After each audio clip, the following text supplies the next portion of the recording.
Hello guys, update ko lang kayo sa mga pananim ko. Ito yung okra ang tinanim ko nung nakaraang linggo.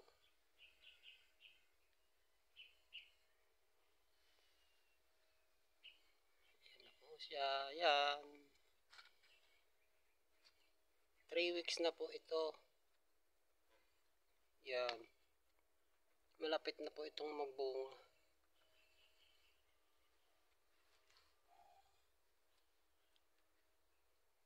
Ito po yung sili.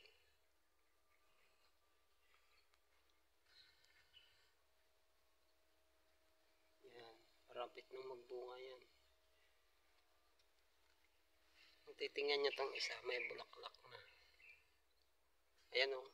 Yan. Pero hindi pa siguro matutuloy. Titingnan ko lang. Kasi madalas pag umpisang bulaklak, di pa natutuloy yan eh. Yung talong ito, malalaki na rin.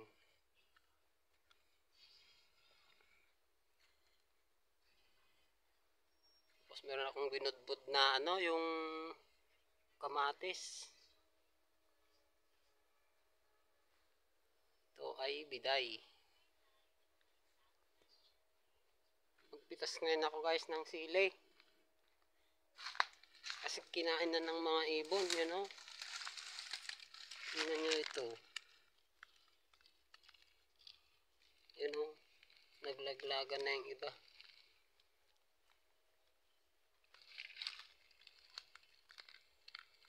Yan.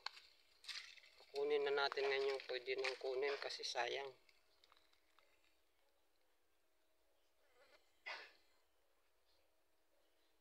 Yan.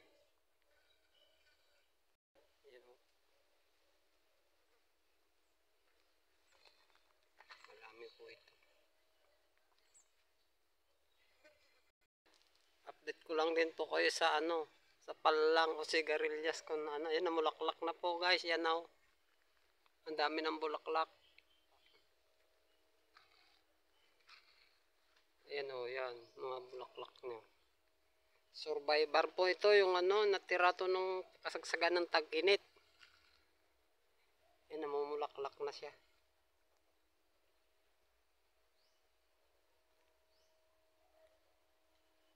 Update ko po kayo guys pag napitas ko lahat na yung pwedeng pitasin na sili kasi sayang. Yan guys, kinuha ko lang yung pwede kong kunin, yung naitira na yung yung mga pulang-pula na yun na putol na, iwanan ko na. Marami pang bunga guys. Yan. Baka sa susunod na araw na naman, mimitas na naman ako.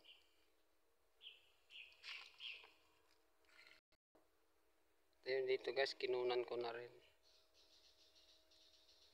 Kasi marami namang bunga eh. Marami na po akong napitas dito. Meron pang humihingi. Yung siling pangsigang ko dito, wala na. Pinatay ko na talaga kasi pinutaktin ng langgam na pula. Yan na yung puno niya. Oh. Okay guys, hanggang dito na lang. Salamat.